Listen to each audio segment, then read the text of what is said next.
Hi hello నమస్తే అందరికీ నా పేరు నరేష్.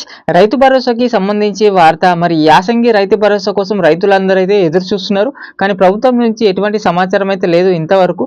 కానీ ఈసారి ఉందా లేదా అనే డౌట్లు అయితే ఎక్కువ ఉన్నాయి రైతులలో. ఇస్తారా లేదా, మరి ఇచ్చినా కూడా కోతలు పెట్టి ఇస్తారనే సమాచారాలు అయితే వినిపిస్తున్నాయి.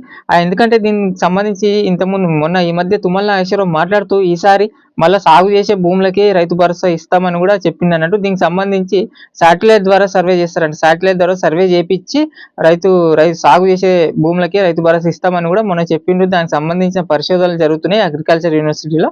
మరి కంప్లీట్ అయిన తర్వాత ఇస్తామని చెప్పుకుంటూ వచ్చిందనమాట.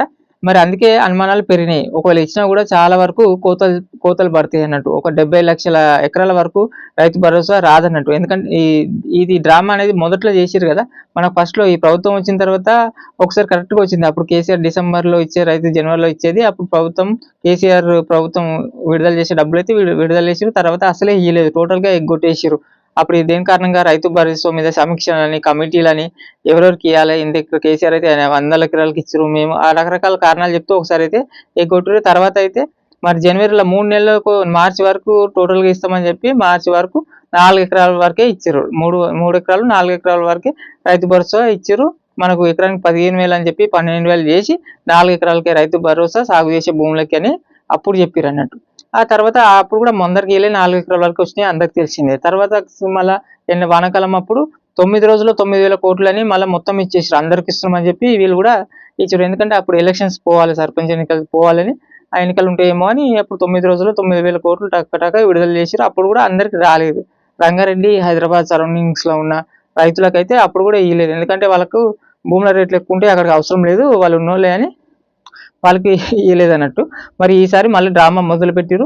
మళ్ళీ సాగు అంటారు. మొన్న 9,000 కోట్లు అని చెప్పి అందరికి ఇచ్చి అట్లనే ఇవ్వచ్చు కదా. ఈసారి మళ్ళీ సాగు చేసే భూమికి అని శాటిలైట్ సర్వే అని మళ్ళీ డ్రామా మొదలు పెడతారు. ఒకవేళ ఇస్తే చాలా మందికి 70 లక్షల ఎకరాల వరకు రైతు బంధు రాకపోవచ్చు, చాలా మందికి కోతలు పడితే మొన్నట్లాగా 4 ఎకరాలు 3 ఎకరాల వరకు ఇస్తే ఇవ్వచ్చు అనే వార్తలు అయితే వినిపిస్తున్నాయి. మరి దీనిపైన రేవంత్ రెడ్డి కూడా మొన్న విజయోత్సవ సభలను పెట్టిండ్రు, సర్పంచ్ ఎన్నికల ప్రచారం కూడా చేసుకుంటూ దాంట్లో రైతులకు మేము 9 రోజుల్లో 9 కోట్లు విడుదల చేసినాం అని చెప్పుకుంటూ వచ్చింది. కానీ ఈసారి రైతు భరోసాకు సంబంధించి ఎటువంటి వార్త ఇవ్వలేదు.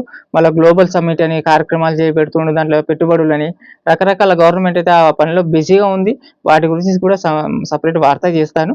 అయితే ఇప్పుడు మెయిన్ రాకపోవడానికి కారణం ఇంకోటి ఏముందంటే, సన్న ఓట్లకు బోనస్లు ఇస్తున్నాం. మొన్ననే 7,500 కోట్లు ఇచ్చినాం బోనస్. సన్న ఓట్లకు 500 బోనస్ విడుదల చేశారు కాబట్టి ఈసారి ఇవ్వకపోవచ్చు. ఆ బోనస్ కిందకే, రైతు భరోసా కిందకి ఈ బోనస్లు ఇచ్చినాం కదా అని చెప్తున్నారు. అయితే ఇవ్వకపోవచ్చు, ఈసారి కోతలు ఉండొచ్చు అనే అనుమానాలకి గట్టి కారణం ఇదొకటి.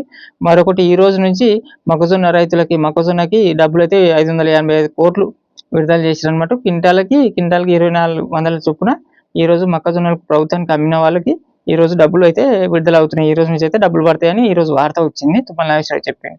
మరి వీటికి సంబంధించి రైతు భరోసా కోసం అయితే చాలా మంది ఎదురు చూస్తున్నారు. ఎటువంటి సమాచారం వచ్చినా కూడా అప్డేట్ చేస్తాను. ఈసారి మరి డౌటే అనిపిస్తుంది నాకు కూడా అందరికి. ఈసారి బోనస్లు ఇచ్చినాం, ఈ మొక్కజొన్నకి ఇస్తున్నాం కాబట్టి రైతు భరోసా ఒకవేళ ఇచ్చినా కూడా కోతలతోనే వస్తుందని నేను అనుకుంటున్నాను. రైతులకైతే రైతు భరోసా సంబంధించి ప్రభుత్వం వచ్చి నుంచి రైతులకైతే చాలా ఇబ్బంది పెడుతుంది. రైతుల పైన వ్యతిరేకత చాలా పెరుగుతుంది. రైతు భరోసా అయితే టోటల్ గా వెనకకు అయిపోవచ్చు ఈ ప్రభుత్వం నుంచి. ఎందుకంటే కేసీఆర్ ప్రభుత్వం ఉన్నప్పుడైతే రైతు బంధు ప్రోగ్రామ్ పెడితే అది కరెక్ట్ టైంకి రైతు బంధు ఒకవేళ కొన్నా కూడా, కొత్త రైతులు కొన్నా కూడా అది రిజిస్ట్రేషన్ అయిపోతే అది మనం ఏఓకి అప్లై చేసుకుంటే వెంటనే పడేది అనమాట. ఎటువంటి ఇవి అనుమానాలు ఎటువంటి లేదు, టైంకి అవే పడుతుండే. ఎంత బాగుండేది, ఆ సిస్టమ్ బాగుండేది. ఇప్పుడు టోటల్గా ఈ పద్ధతి తెచ్చి వాళ్ళ ఎలక్షన్స్ అవసరం ఉన్నప్పుడు 9,000 కోట్లు అని చెప్పి తర్వాత మళ్ళీ ఫస్ట్ డ్రామానే మొదలు పెట్టారు. రకరకాలుగా ఉన్నాయి. మరి ఇంతవరకు క్లారిటీ లేదు. ఇటువంటి అప్డేట్స్ రైతుల పైన మరి ప్రజలకు అవసరమయ్యే ఇన్ఫర్మేటివ్ వార్తలు చెప్తూ ఉంటాను మా ఛానల్లో. ప్లీజ్ సబ్స్క్రైబ్ చేసుకోండి, ప్లీజ్ లైక్ షేర్ చేసి నాకు కూడా సపోర్ట్ చేయండి. ఇన్ఫర్మేటివ్ వార్తలు చేస్తూ ఉంటాను. ప్లీజ్ సపోర్ట్ చేయండి, లైక్ చేసి. Thank you.